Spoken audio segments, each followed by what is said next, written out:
अस्सलामुअलैकुम, कैसे हैं आप सब लोग। मैं बिल्कुल ठीक हूँ, खैरियत से हूँ और आप सबकी खैरियत के लिए दिल से दुआ गो हूँ।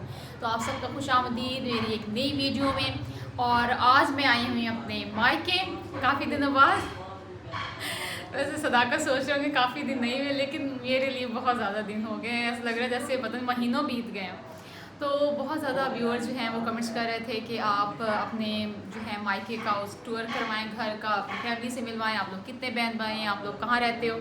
तो आज सब सवालों का मैं आपको जवाब दूंगी, अपनी फैमिली से भी मिलवाऊंगी और अपने घर का भी टूर करवाऊंगी। अभी जो घर है उसकी कंस्ट्रक्शन वगैरह जो है वो अभी चल रही है, क्योंकि अभी हमें ये थोड़ा सा ही टाइम हुआ है यहाँ पे आए हुए। और फिर बाद में मेरी शादी का अंदर से प्रोग्राम बन गया अचानक से।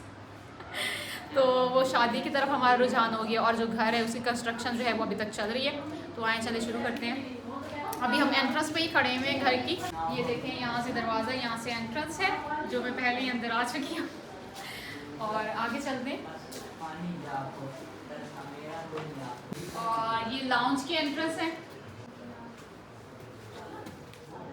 अब ये घर में बस रहने के लिए इंतज़ाम किया हुआ फिलहाल। बाकी जो सारा जब सेटअप हो जाएगा, सेटिंग वगैरह सारी अच्छे से होगी, बाकी दोबारा से करेंगे अच्छे से। नहीं माशाल्लाह, आप बहुत प्यारा घर है। हमारे पास तो ऐसा घर ही नहीं था शुरू में, अभी कोई 3-4 साल पहले की बात है। हमारे पास ऐसा घर बिल्कुल भी नहीं था। माशाल्लाह बहुत प्यारा घर बन रहा है ये वाला।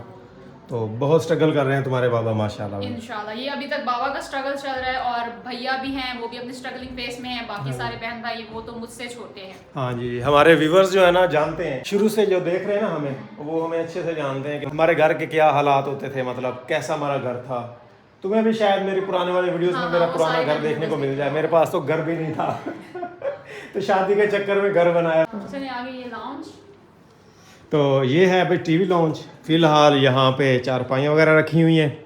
अभी तक आधी गर्मियाँ हैं और आधी सर्दियाँ, और यहाँ पे वैसे भी ये खुली चौड़ी जगह है, तो जिसकी वजह से यहाँ पे चलो उठना बैठना जो होता है ना इजी रहता है। और ये कमरा, ये मेरा कमरा था। ये तुम्हारा कमरा था? हाँ ये मेरा। ये वैसे मम्मा पापा का था लेकिन हम दोनों बहनों ने कब्जा किया हुआ था, हम दोनों इधर रहती होती थी। अच्छा अच्छा। हाँ ये मेरा कमरा था। माशाल्लाह, ये बेड तुम्हें मिला हुआ था? क्या बात है भाई। वही ना, मम्मा पापा का था, उन्हें मम्मा को गिफ्ट किया था बाबा ने। अच्छा, कमरा? हाँ, ये नहीं, बेडरूम वगैरह ये सब कुछ न्यू लिया था। और वो फिर हम दोनों बहनों ने ऊपर कब्जा कर लिया था अब फिर किसके पास है? अब मुझे लगता है मम्मा पापा के पास होगा। अच्छा फिर ठीक है। और ये दूसरा बेडरूम, ये हम बहन भाई के लिए बनवाया हुआ था। उन्हें था ना लंबा चौड़ा, काफी टाइम रहने वाली। फिर मेरी तो जल्दी शादी हो गई, मैं चली गई। अब बाकी तीनों हैं, उनका है। जो भैया होते हैं वो भी यहाँ पे नहीं होते, तो अब बाकी तीनों छोटे बहन भाई हैं, तो वो यहाँ पे होते हैं। और इधर साथ में भाई किचन। इधर किचन वगैरह भी, खाना वगैरह पक रहा है वहाँ पे, और सारे बर्तन वगैरह बिखरे हुए तो आगे चलते हैं उधर। इधर ये भी तो बनाया हुआ है। ये अभी है ना फाइबर लगा के ना छत बंद की हुई है, क्योंकि वो जो होते हैं ना साइडों पे दीवारें वगैरह नहीं बनाई हुई, तो ऐसे बच्चे वगैरह ऊपर चढ़ते हैं, कोई हादसा वगैरह ना हो जाए, इसलिए फाइबर लगा के ना छत जो है वो बंद कर दी है। वो जल्दी बनाएंगे, ऊपर नया पोर्शन जो है ना वो अलग से बनाएंगे। तो यहाँ पे हमारा गेस्ट रूम है, और आए मैं आपको अपनी फैमिली से मिलवाती हूँ, गेस्ट रूम भी दिखाती हूँ। सबसे पहले यहाँ पे मेरे मोहतरम जनाब, मेरे आइडियल, मेरे हीरो, मेरे बाबा। इन्हें आप पहले देख चुके हैं। तो मेरे बहुत ज़्यादा आइडियल हैं, क्योंकि जब भी कोई भी कंपटीशन वगैरह होता था, मेरी ऐसे राइटिंग, स्पीच वगैरह, वो सारा जो उसका कंटेंट होता था, मटेरियल होता था, वो सारा बाबा का लिखा होता था। और जो हम सारे बहन भाई नाते पढ़ते हैं, वो जो असल में तैयारी वगैरह होती है, सारी प्रैक्टिस जो होती है, वो भी सारी हमें बाबा करवाते हैं।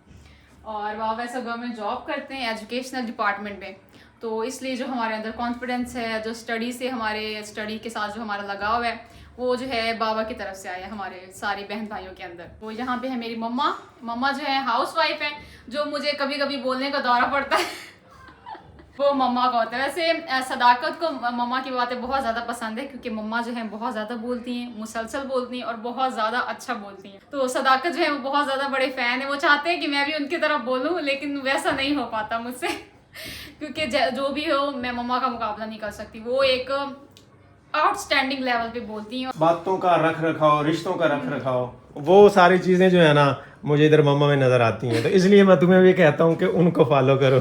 मुझे टाइम लगेगा सीखने में। ऐसे होता है ना जैसे बातों को पिरोना, एक बात से दूसरी, और फिर लंबी कतार लग जाती है। वही कहता है ना कि एक कहते हैं ना मौका महल के हिसाब से क्या अल्फाज बोलने हैं, कैसे रिएक्ट करना है, वो सारी चीजें हैं। हाँ, वो बहुत अच्छे से कर देती तो वही तो तुम्हें कहता हूँ कि उनकी तरह बनो। तो इंशाल्लाह मैं कोशिश करूँ कि जल्दी जल्दी सीख जाऊँ।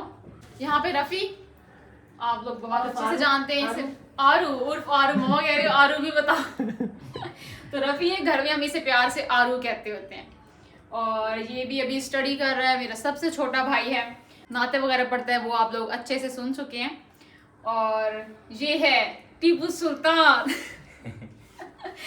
इसका नाम ऐसे गुलाम महिउद्दीन है, लेकिन हम इसे प्यार से टीपू कहते होते हैं। गुलाम महिउद्दीन कहते कहते ना एक जो होता है ना तसलसल होता है गुफ्तगू में, वो बरकरार नहीं रहता, तो वो शॉर्ट फॉर्म हमने टीपू कर दिया। तो ये वैसे बाबा ने इसका नाम रखा था। मुझे लगता है बाबा इसकी वजह लॉजिक क्या था, मुझे ऐसा लगता है इसकी जो है ना जिसकी सालगिरह है वो 4 मई को है, और टीपू सुल्तान की उस डेट को डेथ हुई थी। तो मैं सोचती थी बाबा ना टीपू सुल्तान के फैन है, इसलिए बाबा ने उसका नाम ही टीपू रख दिया। ऐसा तो कोई सीन नहीं, या फिर वैसे प्यार से? नहीं, ये बहादुर बहुत था, डरता नहीं था किसी से। हाँ, अपने बाप से भी नहीं डरता। बाप भी नहीं डरता, इसलिए मैं कहता था ये टीपू सुल्तान कहता डरता तो मैं अपने बाप से भी नहीं। अपने बाप से भी नहीं। वो निडर करके चलो जी वो। चले ये ठीक है। इसके अलावा मेरे एक बड़े भाई हैं जिनके बारे में मैंने एक पहली वीडियो में जिक्र किया था कि मेरे जो कपड़े ना इस्त्री करने वाली आदत है वो उन्होंने मुझे डाली थी। वो मेरे कपड़े इस्त्री करते होते थे। व्यूअर्स कहते थे तुम्हारे छोटे बहन भाई हैं और वो कैसे तुम्हारे कपड़े इस्त्री करते हैं। ये नहीं करते थे, वो भैया करते हैं। वो इंजीनियर हैं और उनकी जॉब है लाहौर में। बहुत ज़्यादा उन्होंने प्यार किया है, बहुत ज़्यादा सपोर्ट करते हैं, अब भी बहुत ज़्यादा प्यार करते हैं। भैया जो इसको लड़कों वाले कपड़े पहना के साथ स्कूल लेके जाते थे, तो वो बहुत उनको अच्छा लगता था। और ये जो है ना किरण अंजुम, ये लड़कों वाले कपड़े पहन के कहती थी मैं संजय दत्त बन गई। सबको ऐसे ही कहती थी मैं संजय दत्त हूँ। तो फिर एक दिन ना जैन को थोड़े से बड़े हुए तो जैन को एहसास हुआ अभी ये तो भाई नहीं है मेरा, बहन है, तो इसको लड़कों वाले कपड़े पहनाने चले, लड़कियों वाले। तो आते ही मुझे कह दिया मम्मा ये क्या इसके कपड़े चेंज करें, इसको लड़कियों वाले पहनवाएं। फिर मैंने उसी टाइम इसका एक शॉर्ट फ्रॉक बनवाया, वाइट पजामा बनवाया, साथ में वो इसको पहनाया। तो फिर ये लड़कियों वाले कपड़े पहने, फिर जाके ये लड़की बनी। नहीं तो बचपन में लड़का था। हाँ, वो पहन के रहती थी भाई के साथ साथ, उसके दोस्तों के साथ लड़ाई सुल्तान राय बना हुआ था। हाँ, संजय दत्त बता तो रही है, संजय दत्त। वही कहती मैं संजय दत्त आ गया। वही ना उनके साथ मिलकर लड़ाई झगड़ा करना सबके साथ वैसे करती होती थी। जैसे जैसे भाई करता था वैसे वैसे साथ करती थी। वो बड़े हो रहे थे तो उनके फ्रेंड्स वगैरह वो सारे उन्हें यही लगता था कि उसका भाई है। इस वजह से वो फिर भैया कहने लगे थे ये तो सारे फ्री होते हैं, इसके साथ ये बहुत छोटी है, तो वो इस वजह से। तो अभी वो यहाँ पे नहीं है क्योंकि वो जॉब कर रहे होते हैं। फिर इंशाल्लाह आपसे किसी न किसी दिन उनकी भी मुलाकात करवाऊंगी। और फिर मेरी एक बहन है जो मुझसे छोटी है, वो भी अभी स्टडी कर रही है, उसके भी FSC में माशाल्लाह बहुत ज़्यादा अच्छे मार्क्स आए हैं। और उसकी जो मेन चीज़ है ना वो स्केचिंग, और अगर मैं कहती हूँ कि अगर वो थोड़ी सी प्रैक्टिस करे ना तो वो कैलीग्राफी भी बहुत ज़्यादा अच्छी कर सकती है। राइटिंग वैसे तो मैं ऐसे राइटिंग में मैं जाती थी, लेकिन उसकी राइटिंग जो है ना बहुत कमाल की। बाबा बहुत बड़े फैन है उसकी राइटिंग के। जो राइटिंग है ना बाबा की और उसकी दोनों की सेम है और कमाल की है, बहुत ज़बरदस्त। मैं तो बस कोशिश करती रह जाऊँगी मेरी वैसे राइटिंग हो, लेकिन होनी नहीं है। आप लोग देख के कह रहे थे कि राइटिंग बहुत अच्छी है, मेरी पूरे घर के लिहाज से ना मेरी तकरीबन 0 है राइटिंग। जैसे सबसे बेस्ट किसकी है? सबसे बेस्ट बाबा की, और बहन भाइयों में से अक्सा की राइटिंग सबसे बेस्ट है। उसके बाद फिर भैया की, फिर टीपू की, और फिर मेरी, फिर रफ़ी की। ये नहीं वैसे 4th नंबर आ गया मेरा। पहले मम्मा जी कह रही थी कि जो सबसे नकम्मी थी ना वो हमने आपको दे दी। वो इसी वजह से कह रही थी कि मैं कहूँगी निकम्मी है, और सदाकत जो है वो आगे से कह रही कि नहीं ऐसी बात नहीं है, बहुत अच्छी है, बहुत मैं तो मेरा तो तुम्हें पता ही है कि मैं तो ताबेदारी करता हूँ, जो कह दो ठीक है। करवाना चाहती थी, वो सुन ले, वो तारीफ करवाना चाहती थी। नहीं तारीफ तो मैं करता हूँ भाई, माशाल्लाह। हाँ, वो यही करवाना चाहती थी। बहुत टैलेंटेड है वो, है पर टैलेंटेड है वो क्या मतलब होता है? वो दुत्थी बेवकूफ, खुद ही समझदार हूँ। अभी जो ऐसे मेन चीज़ है ना वो मैं आपसे डिस्कस करना वैसे भूल ही गई थी। जो बाबा है ना, लिटरेचर से बाबा का माशाल्लाह बहुत ज़्यादा लगाव है, और ये शायर भी रह चुके हैं। बाबा ने ना शेर तो होना चाहिए इसी बात पे। शायर तो बताती मुझे हूँ। बहुत पसंद है, ये बात तूने आज बताई है, पहले नहीं बताई। हाँ पहले वैसे जिक्र नहीं हुआ इस बात का। बाबा ने ना मम्मा के लिए लिखी थी, बाबा एक का गजल वैसे लिखी पहले थी। ही मैं फैन तो हूँ, हाँ लेकिन कोई नहीं याद नहीं। शायरी का जो बताया ना मैं और फैन हो गया। हाँ बाबा ने मम्मा के लिए एक गजल लिखी थी, और एक और है बाबा ने लिखी थी, वो मुझे बहुत ज्यादा पर्सनली पसंद थी। एक जो मम्मा के लिए लिखी थी वो भी जबरदस्त थी, और एक और भी थी वो भी जबरदस्त थी। और उनके साथ में एक ट्रेजिक स्टोरी हो गई थी। दादा बहुत ज्यादा खिलाफ थे इस चीज के। शायरी के चाहते थे पढ़े बाबा हाँ पढ़ाई पे तो बाबा तकरीबन 17-18 साल की उम्र में शायरी कर रहे थे। तो बाबा ने एक बुक भी बना ली थी बड़े विशेषके के साथ में, मैं पब्लिश करवाऊंगा और पोइट बनूंगा। और बाबा पब्लिशर को भी दे के आ गए थे। फिर जब दादा को पता चला, दादा ने वो झड़प लगाई, वो बेइज्जती की, हाँ, डंडा उठा लिया। वही तो कह रहा हूँ, उन्होंने कहा होना है डाशे खिलौंदा नहीं। हाँ यही था। फिर वो बाबा बाबा जो है ना जैसे बहुत ज्यादा उदास हो गए थे। बाबा ने फिर पता ही नहीं किया। हो गए थे। बहुत अच्छा फिर ज्यादा- मैं पुत्र नु पता नहीं की बनाना चाह रही है तो शायर बन गया। हाँ ऐसे ही। ऐसे ही। और वो फिर उस बुक का पता ही नहीं वो कहाँ चली गई। अब इतने साल हो गए, बाबा कहते मुझे तो वैसे ही भूल गई वो कहाँ गया सारा कुछ। अच्छा तो वैसे वो शेर बनता है, एक जो मम्मा एक ने शेर तो सुनाई बनता ना, है। कोई भी नहीं याद। नहीं मम्मा नहीं गई, वो ऐसे जैसे नहीं। था कौन सा? ऐसे जो ऐसे- शेर आपने आशिकी में लिखे हैं ना, एक शेर होना चाहिए। कौन सा? ऐसे अंगूठी में लगी वो एक चेहरा मेरे ख्वाबों में सजा रहता है, हाँ, जैसे अंगूठी में एक हीरा जड़ा रहता है। नहीं अच्छा, थोड़ा ये फ्लो मम्मा में, के लिए, ये मम्मा तो आप के ऐसे flow बता में, रहे flow हैं में। थोड़ा मुझे फ्लो। याद नहीं बेटा, कैसे मैं आपको सुनाऊं? शर्मा आ रहे भूल गए हैं, मुझे। शर्मा आ रहे हैं। अच्छा वो दोनों हम जैसे ना- हम ऐसा 17 करते साल हैं, की उम्र थी, अब ये 50 हम साल ऐसा होने को करते हैं, है। यहाँ कैमरा रख देते हैं और आप दोनों को छोड़ देते हैं। अब याद अच्छा वो ये तो रोमांटिक फ्लो तो नहीं आ रहा। चल वो जितना दूसरा था शायर ना, उतना सुना। वो अब तो था आपके महबूबा भी कह रहे हैं जितना आता है सुना दो। अब मुझे याद नहीं, क्या करूं, या तो लिखा होता मेरे पास। जितना हाँ, साल वैसे ये उतना काफी साल हो गए कौन हैं। सा?